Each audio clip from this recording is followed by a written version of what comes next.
tu tono de Sí, voz. sí, sí. Bueno, Y el don que tienes de reconocerlas. sí, gracias a Dios. A veces no, fíjate. ¿Quién será? ¿Quién será? Yo sí veo la mayoría que Sí, sí ¿verdad? recuerda, bendito sea Dios. La mayoría sí le reconozco la voz. Ujú. Gracias, Bueno, Judith. creo que ya son las 7, faltan 2 minutitos. Vamos a preguntarles cómo están. Si hace calor, ¿eh? No les cierres, amor. Bueno, ¿cómo sientes? Ahora me cambié a la computadora porque ayer se me estuvo atorando mi celular bien feo. Cada rato me desconectaba. Sí, sí, sí pasó. Entonces ahora dije, no, ahora no. Mejor me vengo a la computadora. A la Y porta. se oye muy bien. ¿Mande? Se oye muy bien. Sí, qué bueno, se oye mejor, esta funciona, creo que mejor. Sí, se oye muy bien, claro. Y voy a terminar a las 7, a las 8, porque a las 8 le toca a mi esposo y ya nada más le paso la compu a él. Ah, está perfecto, Judith. Sí. ¿Cómo están? Muy bien, bendito sea Dios. Qué bueno. ¿Y cómo les ha ido? ¿Sí se han guardado y han memorizado? Sí, Qué sí, bueno. sí, sí, sí. Ya la llevo así como va en el día, como así no la llevas, así voy memorizando. Ah, bueno, porque de repente se me hace tarde para poner lo que vamos a memorizar. Pero bueno, ya vamos a empezar. Como siempre empiezo con un canto. Vamos a cantar ahora uno que hace mucho me aprendí, pero que me gusta mucho. Se llama A ti, Señor, alzo mi voz, mi corazón y mi canción te adora, oh Dios. Y son muchas las razones para amarte, mi Señor, alabarte y servirte, bendecirte eternamente y por siempre alabarte, mi Jesús. Bueno, para mí es un hermoso canto porque sí son muchas las razones, porque aún aquí, en medio de todo esto, estamos sanos, estamos vivos, tenemos que comer y Dios está con nosotros, que es lo principal. Padre, te damos gracias porque tú eres el que sana toda dolencia, así dice tu palabra en el Salmo 103. Y nosotros, Señor, con todo nuestro corazón, como dice el Salmo 103, te estamos bendiciendo en esta hora. Tu palabra dice, bendice alma mía a Jehová. Bendice alma mía a Jehová y no olvides ninguno de sus beneficios. Y yo creo que el primer beneficio que tenemos es el perdón de los pecados, porque así dice, Él es quien perdona todas tus iniquidades y el que sacia de bien tu boca, de modo que te rejuvenezcas. Él es el que sana todas tus dolencias. Y de eso vamos a hablar, porque el único que puede sanar nuestras dolencias causadas por algún motivo que nos ocasionó tristeza es el Señor Jesucristo. Así que estamos aquí, Señor, para que sanes nuestros corazones de toda dolencia. Nuestra alma la ponemos hoy delante de ti y por eso con nuestra alma te bendecimos, oh Dios. Bueno, vamos a ver lo que es la definición de la tristeza. Primero, ¿qué es la tristeza? Dice, es estar afligido, apesadumbrado, tener un carácter o genio melancólico, algo que ocasiona pesadumbre o melancolía. O cuando se recibe una noticia triste, entonces es cuando hay un peso, una pesadumbre o melancolía. También quiere decir funesto o deplorable, doloroso, enojoso, difícil de soportar, Por ejemplo, aquí dice, es triste haber trabajado toda la vida y encontrarse en la vejez sin tener que comer. También quiere decir insignificante, insuficiente, ineficaz, triste consuelo o triste recurso. Ajá. Bueno, vamos a ver quiénes en la Biblia se juntaron con David. David fue un pastor primero, Dios lo escogió, lo llamó desde el vientre de su madre, y cuando vino el profeta Samuel, cuando el pueblo pidió rey, pues por petición del pueblo le exigió un rey, entonces él por orden de Jehová vino y ungió a Saúl, pero no era la persona que Dios había elegido para que fuera rey. La persona que Dios había elegido para que fuera rey era David y mandó a Samuel a ungirlo. Entonces, cuando David ya ungido y Saúl como rey tuvieron el conflicto de los filisteos, que se levantó Goliat el gigante para destruir al pueblo israelita, y era un paladín, así lo llama la palabra, de una estatura enorme, porque sí era un gigante, y pues nadie se atrevía a luchar contra él. Entonces David supo, porque fue a llevarles de comer a sus hermanos, supo que este paladín estaba allí blasfemando y retando al pueblo de Dios. Y él se prestó para ir. Entonces, como David era un guerrero nato, empezó a luchar y a ganar las batallas de los filisteos en contra de los filisteos. El pueblo entonces empezó a aclamar a David y decía que David había matado, que Saúl había matado a sus miles y David a sus 10,000. Y eso le ocasionó una gran envidia a Saúl y de allí empezó a quererse deshacer de él y a quererlo destruir, porque se dio cuenta que el pueblo lo amaba. No porque David quisiera levantarse en contra de él, porque David no se quería levantar en su contra. Sin embargo, este hombre sí se levantó en contra del rey David y le estuvo pues queriendo hacer la vida imposible. Bueno, entonces dice que cuando estaba siendo perseguido, el ejército de David se juntó con él como 400 hombres en contra de todo el ejército del rey Saúl, que no sé cuántos eran, pero eran miles. Y aquí nada más dice que se juntaron 400 hombres. Eran los afligidos. Eso quiere decir que eran los que estaban tristes porque habían recibido una aflicción.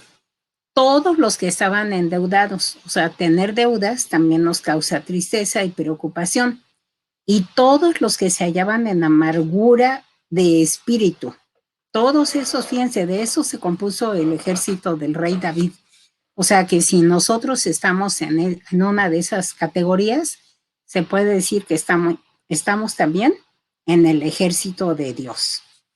Luego dice que Dios no escogió a lo fuerte, dice en Primera de Corintios 1, 26 al 29, dice, mirad hermanos vuestra vocación, que no sois muchos sabios según la carne. O sea, somos sabios según Dios, pero no somos sabios según la carne. O sea, hay mucha gente que es sabia, pero no precisamente para hacer el bien, sino para hacer el mal. Y hacen pues como maquinaciones también, aún en contra de nosotros los cristianos, hacen maquinaciones cuando la gente es mala.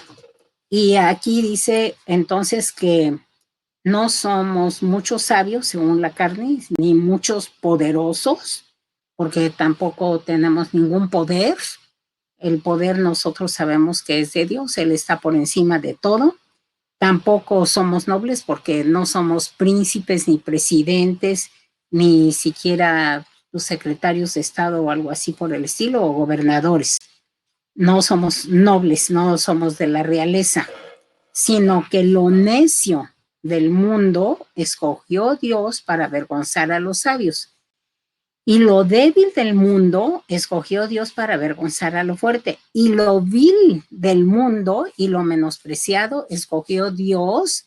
Y lo que no es para deshacer lo que es, a fin de que nadie se jacte en su presencia. Porque aquí, pues sí hay gente que se puede jactar aquí en la tierra, aquí en el mundo.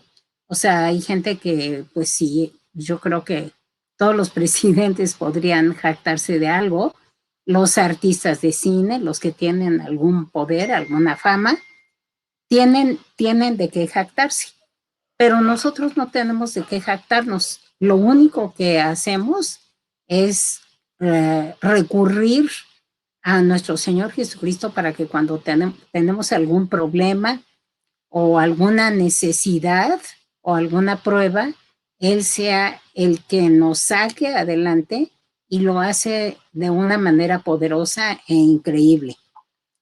Ahora vamos a ver varios casos que hablan de muerte. Vamos a ver varios casos que hablan de tristeza y de muerte, porque dice la palabra de Dios que la tristeza, según el mundo, produce muerte, pero la tristeza, según Dios, produce arrepentimiento y al tener arrepentimiento, entonces tenemos vida. O podemos tener tristeza por algunas cosas que no hayamos obtenido. Por ejemplo, no obtener el alimento cuando nos despiden del trabajo, pues yo creo que es muy preocupante que a uno lo despidan del trabajo. Ahorita es muy probable que se pierdan miles de empleos aquí en la República. Y pues oremos para que Dios mantenga nuestros empleos también. En el primer caso de tristeza que se menciona así como de que se quedó triste, lo tenemos cuando, acuérdense que José había ido a había sido vendido con los ismaelitas por sus propios hermanos. Entonces, cuando llegó allá, pues yo creo que él seguramente que estuvo muy triste y muy angustiado, porque así dijo después, dijeron sus hermanos, vimos la angustia de su alma y no hicimos caso. Entonces, nosotros aquí podemos decir que vemos la angustia de alguna persona y no hacemos caso y eso le puede ocasionar a la persona tristeza. Entonces, a él le ocasionó tristeza que sus hermanos lo rechazaran y lo echaran en un foso profundo. Le ocasionó tristeza que lo vendieran con los ismaelitas. Llega a un país donde seguramente no conocía el idioma, lo venden como esclavo. Dios le da gracia para estar en la casa de Potifar y allí la que se quiso aprovechar de él fue la esposa, porque el esposo seguramente se iba a ver los asuntos del reino, del imperio, y se quedaba José como una persona de mucha confianza a hacer todo lo de la casa, era el mayordomo. Pero esta mujer se aprovechó y entonces fue echado a la cárcel. Cuando él fue echado a la cárcel, cayeron también allí otros dos, que eran el copero del rey y el panadero. Imagínense que cualquiera de los dos podía matar al rey envenenándolo. O sea, el panadero le podría poner veneno en el pan y el copero le podía poner también algún veneno en la copa. Por eso los coperos lo primero que tenían que hacer era probar ellos el vino y luego ya y si no le pasaba nada, de la misma jarra le servían entonces al rey en su copa. Por eso era importante el puesto de copero. Tuvieron los dos un sueño estando en la cárcel y amanecieron tristes. Entonces, aquí en Génesis 46, José por la mañana y los miró y he aquí que estaban tristes. y les preguntó a estos oficiales que qué había pasado, cada uno de ellos le dio su sueño, y justo como Dios le dio la interpretación a José, sucedió, porque a los 3 días el panadero fue colgado, y yo creo que él sí era culpable, y el copero fue restituido a su puesto. Cuando José le dijo, acuérdate de mí, entonces, bueno, se quería acordar de él. Después seguimos con la historia, pero quería decirles esto, o sea, por estar en la cárcel, por no estar en su puesto, por falta de alimento, por falta de trabajo, estos dos estaban muy tristes y porque tuvieron un sueño que seguramente estaba marcando su destino. También por no obtener la victoria en la guerra. Yo creo que nosotros, dice la palabra de Dios, que nuestra lucha no es contra sangre y carne, sino contra principados, contra potestades, contra huestes espirituales de maldad en las regiones celestes. Entonces, cuando nosotros libramos una batalla y la perdemos o no obtenemos lo que nosotros necesitábamos, a lo mejor por desobedientes, entonces eso podría ocasionarnos a nosotros tristeza. En segundo, no, en primero de Reyes 20, se narra que el rey Acab, que era muy desobediente y que creía en las hechicerías de su mujer Jezabel, salió a luchar contra el rey de Siria. En un tiempo los peores enemigos del pueblo de Israel fueron los egipcios, luego los filisteos, pero también los sirios y los babilonios fueron sus enemigos durante el tiempo de la palabra de Dios. Ya después, en el tiempo de Daniel, vienen otros, los persas, los griegos, que más bien los persas fueron de gran ayuda porque les ayudaron a reconstruir el templo.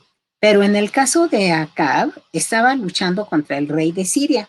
Y entonces se supone que debería de haberse deshecho de su enemigo y sin embargo no lo hizo. Entonces Dios se enoja contra él y entonces le manda, eh, dice, le mandó un profeta para que hablara con Acab y dice, mientras tu siervo está ocupado en una y otra cosa, el hombre desapareció, porque le está contando, o sea, les cuento desde atrás, dice, un varón de los hijos de los profetas, era un profeta también, dijo a su compañero por palabra de Dios, hiéreme ahora, mas el otro no quiso herirle. Él le dijo, por cuanto no has obedecido a la palabra de Jehová, he aquí que cuando te apartes de mí te herirá un león. Y cuando se apartó de él, le encontró un león y le mató. Eso estaba diciéndolo como la palabra de profecía que le estaba diciendo acá. Luego se encontró con otro hombre y le dijo, hiéreme ahora. Y el hombre le dio un golpe y le hizo una herida. Y el profeta se fue y se puso delante del rey en el camino y se disfrazó, poniéndose una venda sobre los ojos.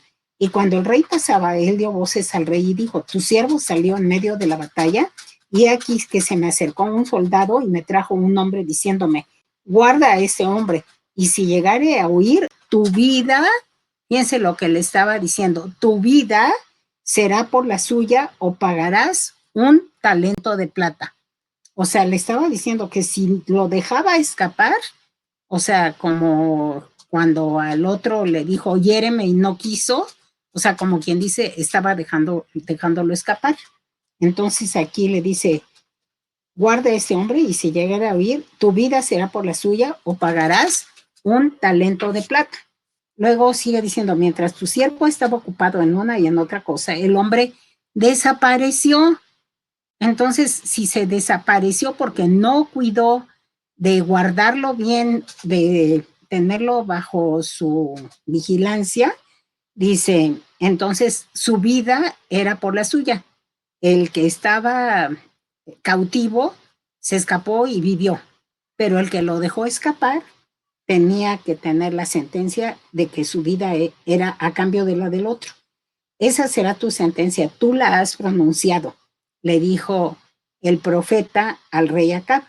Dice, se quitó de pronto la venda de sobre sus ojos y el rey de Israel conoció que era de los profetas. O sea, de alguna manera, pues reconocía a los profetas, por eso se había puesto una venda para que no lo reconociera. Y él le dijo, así ha dicho Jehová, por cuanto soltaste de la mano el hombre de mi anatema, tu vida será por la suya y tu pueblo por el suyo. Y el rey de Israel se fue a su casa contento porque le dijo que su vida iba a ser por la de él. No, se fue triste y enojado y llegó a Samaria. Pero esa no fue la única ocasión en la que Acab se puso triste. Acá, cuando quiso quitarle su viña a Nabot, o sea, hizo su caprichito. O sea, a veces también si no se nos cumplen nuestros antojos, o sea, ya vimos que nosotros mismos nos ocasionamos desobediencia por no ser obedientes, pero también nos ocasionamos muerte por no ser obedientes, nos ocasionamos tristeza, pero también cuando queremos algo así a fuerzas y nos encaprichamos en que yo quiero esto, entonces es cuando también eso nos puede traer tristeza, cuando tomamos las cosas a la fuerza y no son nuestras. Entonces aquí en Primero de Reyes 21:4 dice, vino Acab a su casa que no le quiso vender la viña porque le dijo, no le puedo vender porque es la heredad de mis padres. Y entonces le dice, vino Acab triste y enojado por la palabra que Nabot de Jezreel le había respondido diciendo, no te daré la heredad de mis padres, y se acostó en su cama y volvió su rostro y no comió. O sea, imagínense, se volteó contra la pared como un niño berrinchudo que dijo, no, pues ahora no como. O como un siervo, a lo mejor berrinchudo cuando su amo lo regaña, no, pues se va a hacer su berrinche también.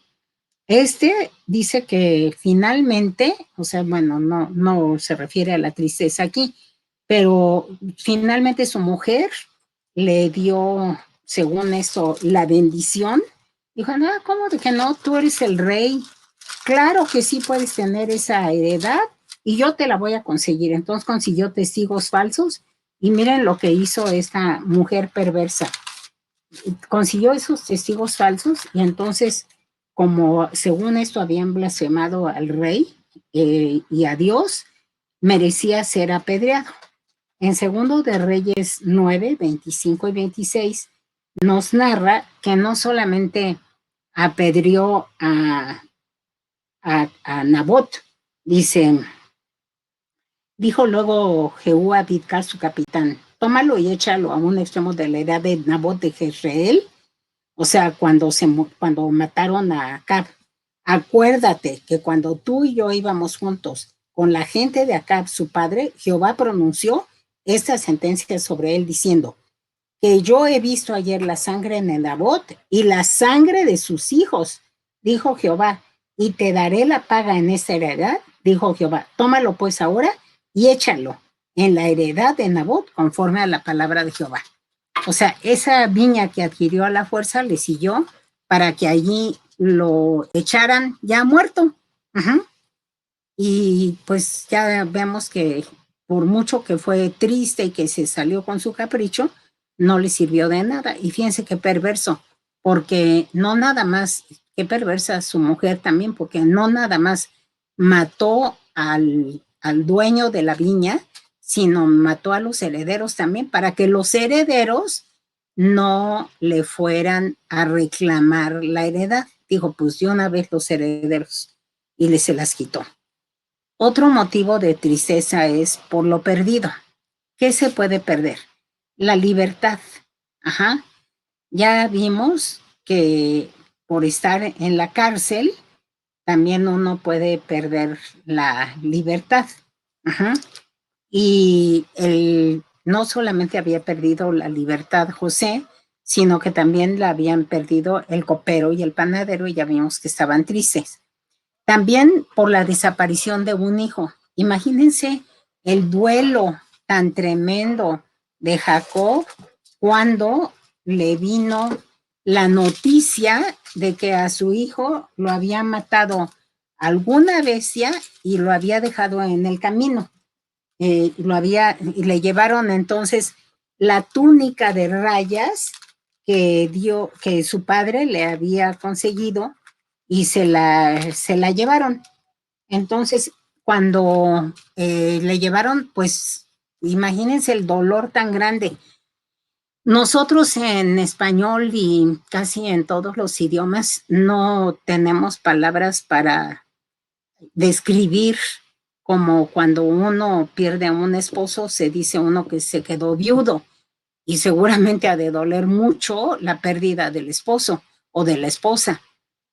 Y también cuando uno pierde al papá o a la mamá, se dice que quedó uno huérfano o huérfana. O sea, sí duele, pero cuando se pierde un hijo, pues no hay palabras. O sea, yo gracias a Dios ni siquiera aborto permito tener el Señor. No sé lo que es perder un hijo. Sí, mis hijos a veces sí me han causado dolor, pero gracias a Dios están vivos y están en la palabra.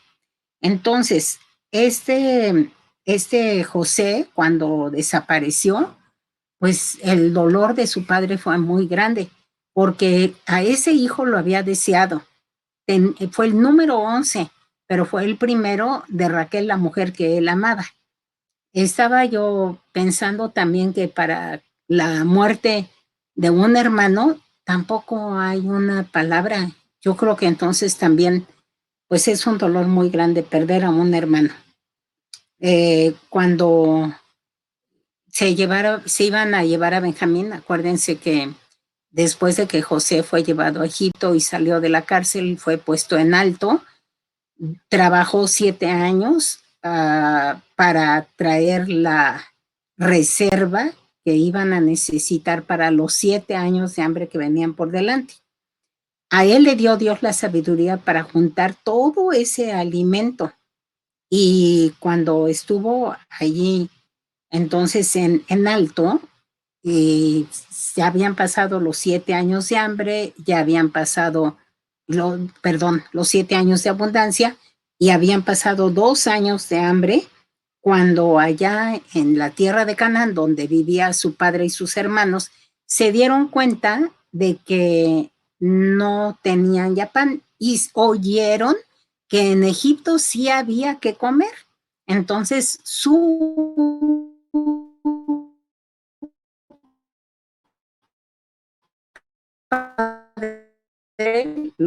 ética de que llegan y se posan delante de él, porque era el segundo de Egipto.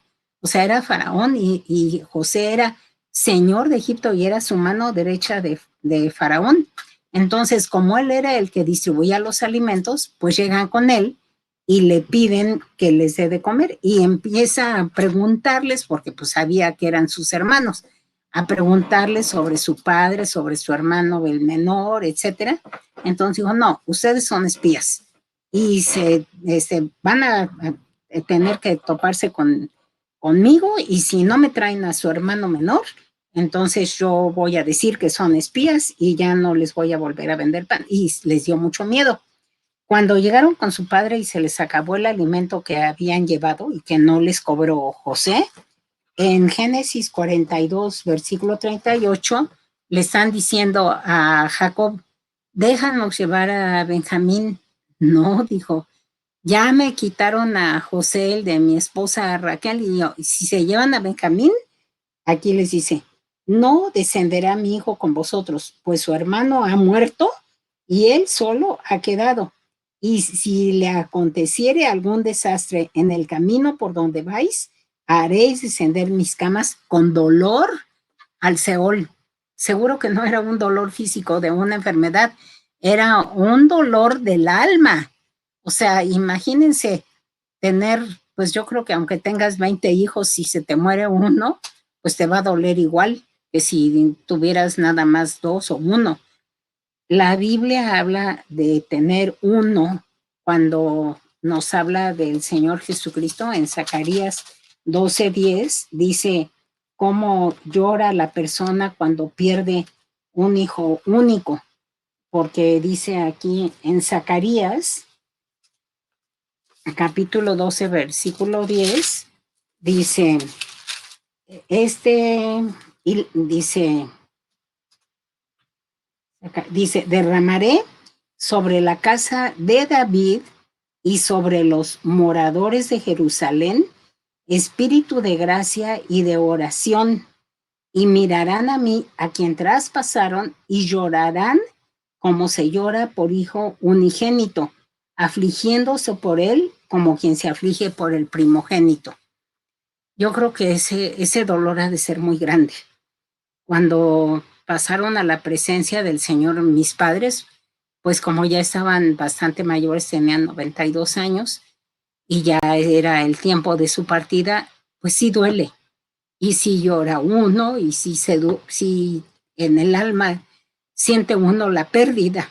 Uh-huh.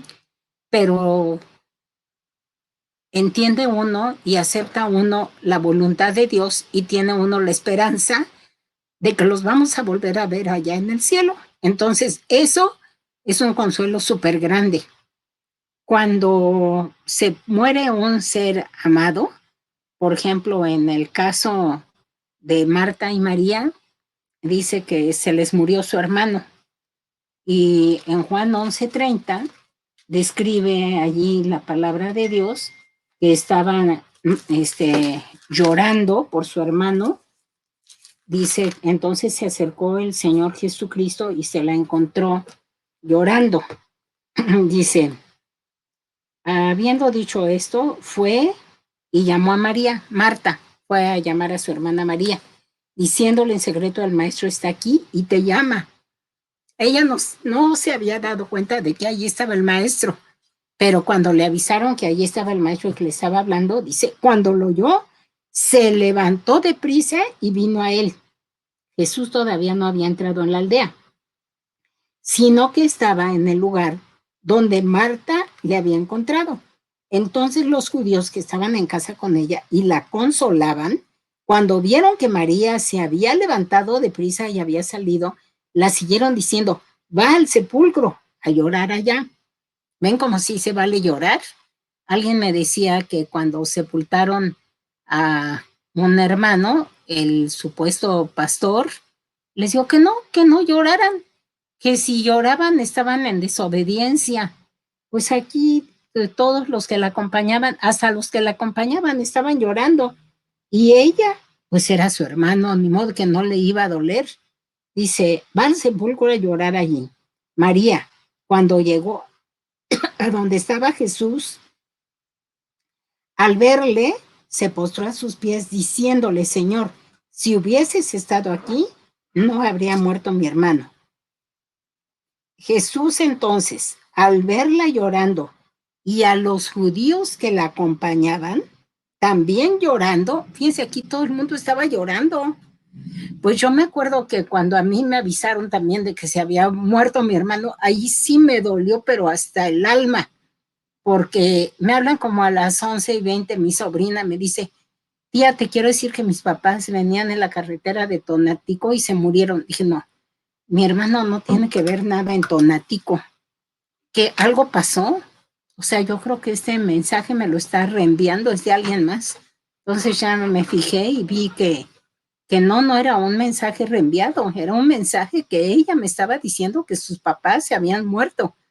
Pues entonces le hablé, y ya como en lo que me tardé en reaccionar, le hablé, ya eran casi las 12 de la noche, le digo, oye, ¿qué me mandaste decir? Me dijo, sí, tía, mis papás fallecieron. Y yo me acuerdo que me dio, pues, todo, o sea, dices, no me puedo contener. Y cuando llegaron a la funeraria los dos féretros, los dos cadáveres, y uno tras otro, pues, se siente terrible. O sea, lloras y lloras y lloras. Y a la hora de estarlo sepultando, imagínense ver un féretro bajar y luego otro. De repente así, nada más. Como él vivía en Toluca, pues yo no lo veía muy seguido, pero no tenía mucho que lo acababa de ver. Y la verdad me dio muchísima tristeza, aquí como a Marta y a María, Y dice, y los que estaban con ella también estaban llorando. O sea, yo los invito a llorar. Dios, un día leí un libro que se llama Señoras me llorar. Ese libro lo escribió un hermano que es profeta, que todavía vive, se llama David Wilkerson, vive en Nueva York, y este hermano se dedicó a trabajar con los drogadictos y con las drogadictas, y esta mujer se había dado un pasón de droga y se murió. El hermano oró por ella y el Señor la resucitó, y cuando ella volvió a la vida no podía llorar hasta que finalmente, después de estarse ministrando, ella pudo llorar.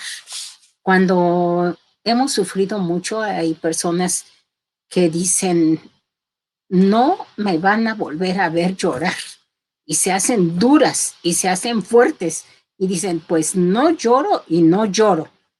Y yo por eso les digo que si el Señor Jesucristo mismo lloró, aquí en Juan 11, cuando dice que le dijo, dice Jesús entonces al verla llorando, a los judíos que la acompañaban también llorando, se estremeció en espíritu y se conmovió y dijo, ¿dónde le pusisteis? Le dijeron, Señor, ven y ven. Y luego el versículo más corto de la Biblia dice, Jesús lloró. Ven como hasta el mismo Señor Jesucristo lloró por un ser amado, porque eran sus amigos, ni siquiera eran sus parientes, eran sus amigos. O sea, Marta, María y Lázaro eran los amigos del Señor Jesucristo y ellos lo amaban también. Entonces, también podemos llorar por un amigo en la Biblia o ponernos tristes porque estamos hablando también de la tristeza. En la Biblia, cuando los sátrapas, en el caso de Daniel, allá cuando Daniel vivió más o menos 600 años antes de Cristo, este Daniel, sus enemigos, porque él estaba bien puesto delante de los reyes, estuvo dándole palabra a Nabucodonosor, luego a su hijo Belsasar y más adelante también a Darío. Entonces aquí en la palabra de Dios aquí de este amigo, porque lo consideraba su amigo, Darío a Daniel, dice en Daniel 6, versículo 20, cuando fue arrojado al foso de los leones por consejo y por una trampa que habían puesto para que el rey firmara un edicto, entonces dice que el rey mandó, trajeron a Daniel, lo echaron en el foso de los leones, y el rey dijo a Daniel, el Dios tuyo, a quien tú continuamente sirves,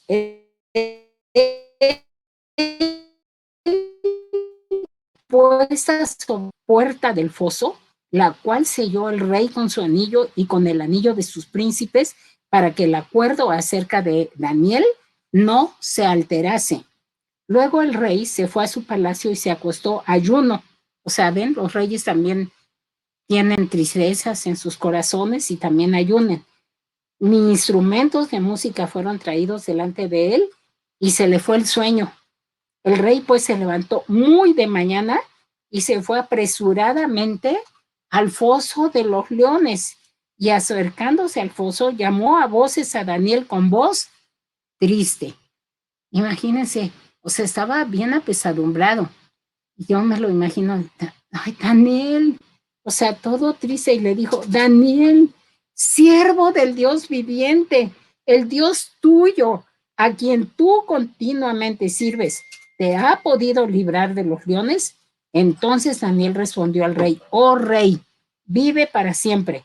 Mi Dios envió su ángel, el cual cerró la boca de los leones para que no me hiciesen daño, porque ante él fui hallado inocente, y aún delante de ti, oh rey, yo no he hecho nada malo.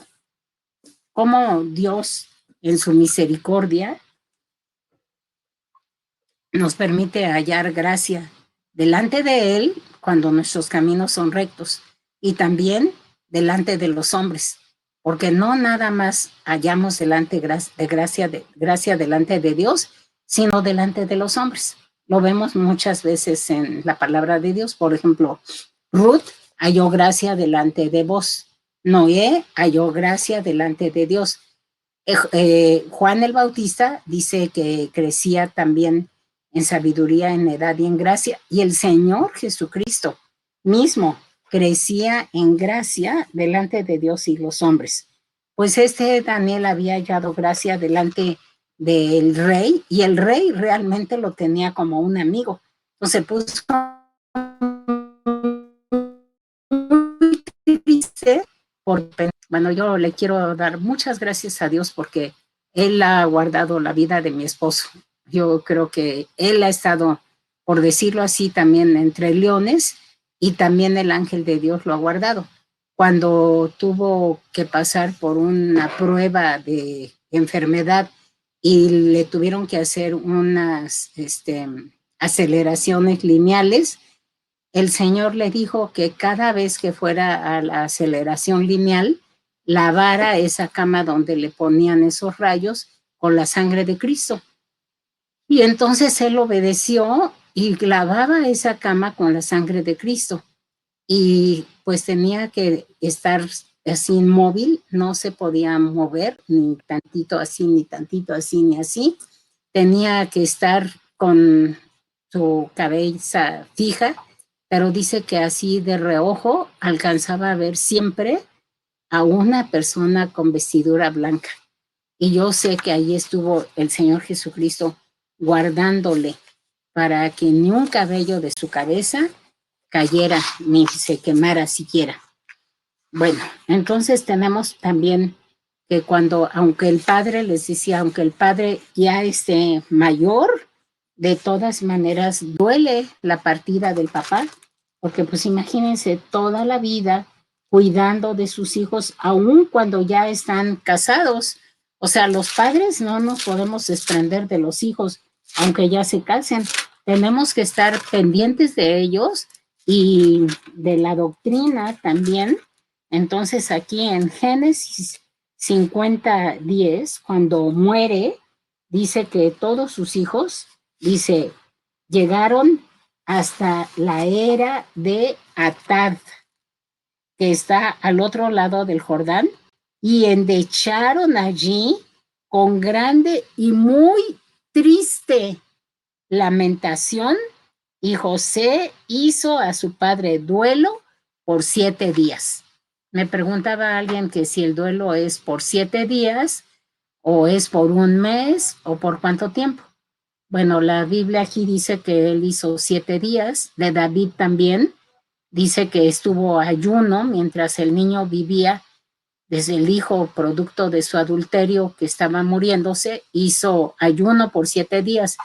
Cuando se muere el niño, él se levanta y se unge. Y sus siervos le dicen, oye David, ¿qué te pasa? O sea, tú mientras vivía el niño, estabas llorando, estabas ayunando, y ahora que se muere el niño, te paras y te unges. Y en segundo de Samuel 12, dice, ¿qué fue lo que hizo exactamente el rey David? ¿Y qué fue lo que dijo? ¿Por qué? Dice, le dijeron sus siervos, ¿qué es esto que has hecho? Por el niño viviendo aún, ayunabas y llorabas, y muerto él, te levantaste y comiste pan. ¿Ven cómo si es de Dios llorar? También él lloraba, también David lloró por el hijo que perdió. Y él respondió, viviendo aún el niño, yo ayunaba y lloraba diciendo, ¿quién sabe si Dios tendrá compasión de mí y vivirá el niño? Mas ahora que ha muerto, ¿para qué he de ayunar? ¿Podré yo hacerle volver? Yo voy a él, mas él no volverá a mí. Entonces aquí tenemos al rey David también llorando y haciendo duelo por esos 7 días. También en la palabra de Dios dice que cuando una persona salga bueno, cuando salían a la guerra y capturaban doncellas, pero a esas doncellas, pues a lo mejor les habían matado al papá y a la mamá o al hermano. Imagínense, o sea, pues yo creo que ese fue el caso de Esther, porque también dice que estuvo 6 meses con óleo de mirra. La mirra nos habla de sufrimiento. Ella se pasó 6 meses haciendo duelo. Yo creo que pues, la sacaron de su nación, se la llevaron entre las vírgenes, luego la meten al palacio del rey, pues ahora sí que a saber qué iba a suceder de ella, porque sí se sabía que si una virgen el rey la tomaba y no le parecía, entonces la mandaban a la casa de las mujeres y a lo mejor el rey no la podía llamar y así se tenía que quedar. No se podía casar con nadie porque ya el rey la había tomado. Pero si el rey no la aceptaba, pues ni con el rey ni con nadie, no podía con nadie. Y pues eso era motivo de tristeza. Entonces, esta mujer que estaba también con óleo de mirra, aquí en el rey David también, que estuvo llorando por 7 días, dice, ahora que ha muerto, ¿para qué he de ayunar? ¿Podré yo hacerle volver? Yo voy a él, mas él no volverá a mí. Ese es el consuelo que nosotros los hijos de Dios tenemos, que cuando un ser querido muere, sabemos que lo vamos a ver allá en el cielo, porque los que están en el cielo no pueden venir a la tierra y los que se fueron para el otro lado tampoco pueden volver a la tierra, porque así dice también en la parábola del rico y Lázaro, que los que están allá no pueden volver acá, sino que los que están abajo también, tampoco pueden volver acá. Entonces, la gente cuando dice que está hablando con algún familiar, como en el caso de Saúl, que aparentemente estaba hablando con Samuel, cuando allá en 1 Samuel 28 le dice a la adivina, ¿qué ves? Y entonces ella dice, veo dioses que suben de la tierra. Entonces, el supuesto viejito que el hombre anciano que supuestamente era Samuel, cuando habla con Saúl, le da su sentencia y le dice que mañana, le dijo, tú, dice, Jehová entregará a Israel también contigo en manos de los filisteos y mañana estaréis conmigo tú y tus hijos y Jehová entregará también al ejército de Israel en manos de los filisteos. El diablo anuncia muerte, anuncia desgracia y a veces anuncia riqueza, pero luego se la cobra. Y aquí en este caso le estaba anunciando que mañana se iba a ir con él. O sea, si él venía de abajo, pues se fue con ese demonio que estaba allá abajo. Uh-huh. Y allí nosotros podemos ver que el rey David se regocijó después de muerto su hijo porque tenía el consuelo de que su hijo, que se lo había entregado al Señor y había estado ayunando por él, tenía el consuelo de que era un recién nacido, estaba en la presencia del Señor, que él iba a ir a él, pero que el niñito de por ningún motivo podía volver al rey David. Uh-huh. Entonces, podemos ver también que hay tristeza cuando se pierde una oveja. Acuérdense que hay la parábola de las 100 ovejas que está en Lucas 15, del 1 al 7. La oveja que se perdió dice que el pastor dejó a los 99, tenía 100, se le perdió una y estaba pues preocupado y estaba triste por esa oveja perdida. Así el Señor Jesucristo también viene a buscar a las ovejas perdidas y nosotros éramos ovejas perdidas también, pero gracias a Dios que Él nos vino a buscar y nos encontró. Y finalmente dice la parábola que cuando encontró a la oveja, se la puso sobre sus hombros, ajá, la halló, que estaba también, pues nada contenta porque estaba perdida. Vamos a ver cómo dice la escritura que estaba esta oveja perdida, aquí en Lucas 15, de los primeros versículos, dice, cuando la encuentra, la pone sobre sus hombros gozoso. Dice, ¿qué hombre de vosotros, teniendo 100 ovejas y pierde una de ellas, no deja a las 99 en el desierto y va tras la que se perdió hasta encontrarla, y cuando la encuentra, la pone sobre sus hombros gozoso? O sea, si al encontrarla se puso gozoso, quiere decir que antes estaba triste. Y entonces dice, al llegar a casa reúne a sus amigos y vecinos diciéndoles, gozaos conmigo porque he encontrado mi oveja que se había perdido. Os digo que así habrá más gozo en el cielo por un pecador que se arrepiente que por 99 justos que no necesitan arrepentimiento.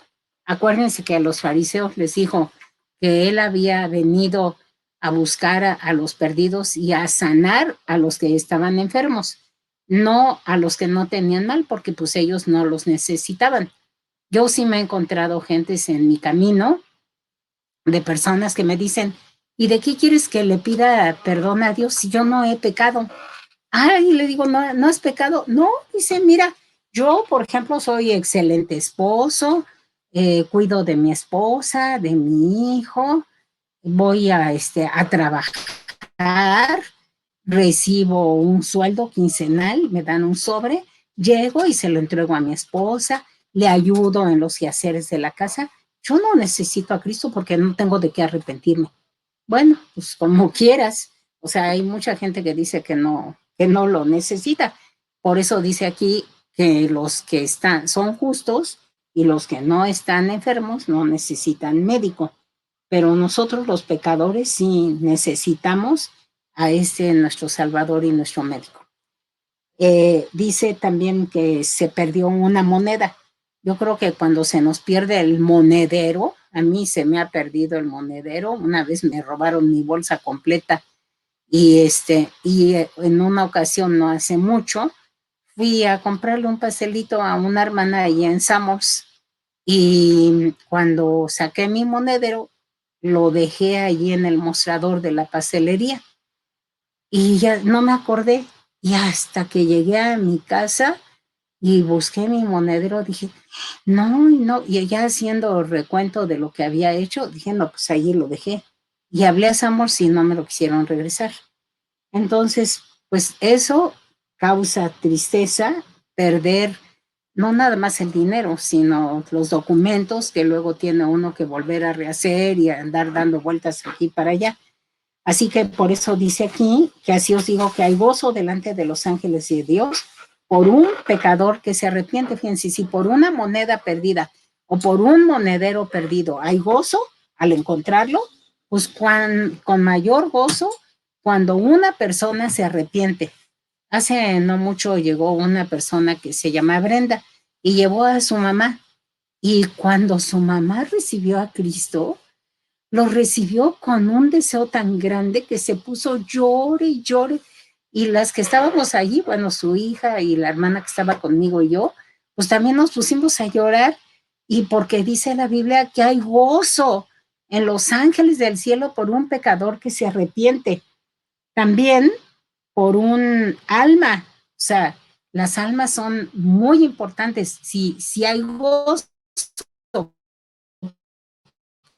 por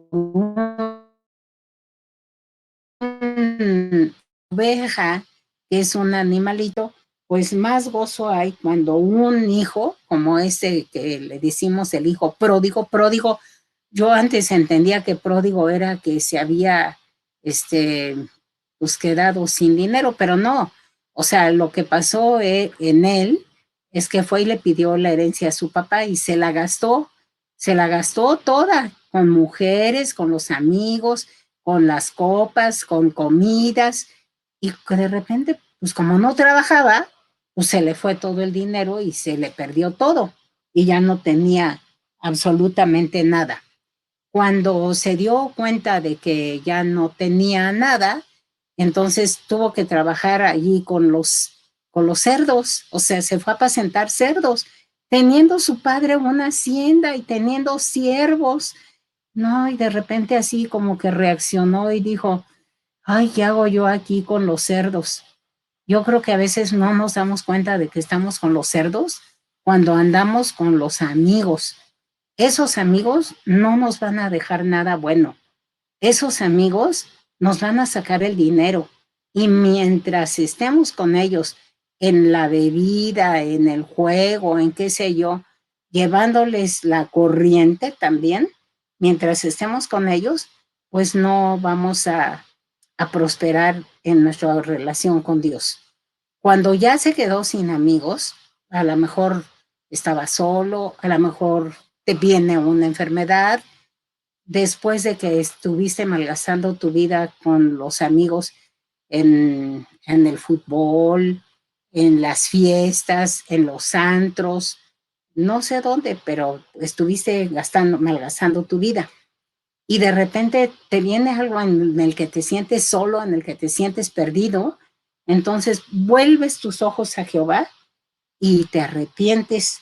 Y eso fue lo que él dijo, me levantaré e iré a mi padre y le diré, Padre, he pecado contra el cielo y contra ti, ya no soy digno de ser llamado tu hijo, hazme como a uno de tus jornaleros. Y entonces cuando se encuentra con el padre, se besan, se abrazan, imagínense qué gozo. También nuestro Señor se goza cuando nosotros venimos arrepentidos a Él de todo corazón. No dejemos que nada nos separe de Dios.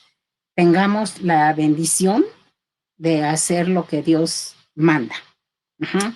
Dice, Él le dijo, tu hermano ha venido, se enojó porque mandó matar al becerro gordo, porque le dio vestido, porque le dio zapatos, porque lo retomó como hijo. Y el hermano se enojó. Entonces, pues no nada más causa esto enojo, sino seguramente se puso triste también el hermano porque le dio envidia. O sea, yo a veces digo, ay, bueno, pues los dos necesitaban una restauración para con Dios. Ajá. El que estaba en la casa y le dio coraje que recibieran al perdido y al malvado con todo su corazón. Era necesario hacer fiesta y regocijarnos porque tu hermano era muerto y ha revivido. Se había perdido y es hallado. Bueno, hasta aquí lo vamos a dejar ahora, pero vamos a seguir analizar también sobre la disciplina de la iglesia y cómo uno debe de ser contristado en 2 Corintios 2 y en 2 Corintios 7. Eso es lo que vamos a estar analizando en este tema de la tristeza. Vamos a orar y yo le voy a pedir a Dios para que les ocasione, en realidad puedan llorar de arrepentimiento. Esta semana me habló una hermana y me decía, Judith, yo no puedo llorar y me siento muy mal. Uh-huh. Padre, en el nombre de Jesucristo, te ruego que tú nos des lágrimas de arrepentimiento, que te podamos ver a ti, Padre, al que hemos traspasado. No lo tomemos así a la ligera, sino podamos, Señor, tener la bendición de estar en comunión contigo, arrepintiéndonos de todo corazón. Derrama sobre nosotros espíritu de gracia y de oración para que podamos ver al que nosotros traspasamos. En el nombre de Jesucristo. ¿Acaso no soy yo Dios para darte lágrimas? Dice el Señor Jehová. A ti que no has podido llorar, te daré lágrimas, dice el Señor.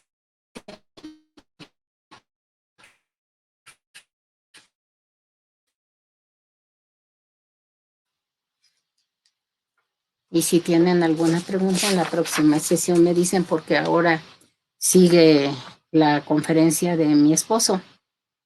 Me dio mucho gusto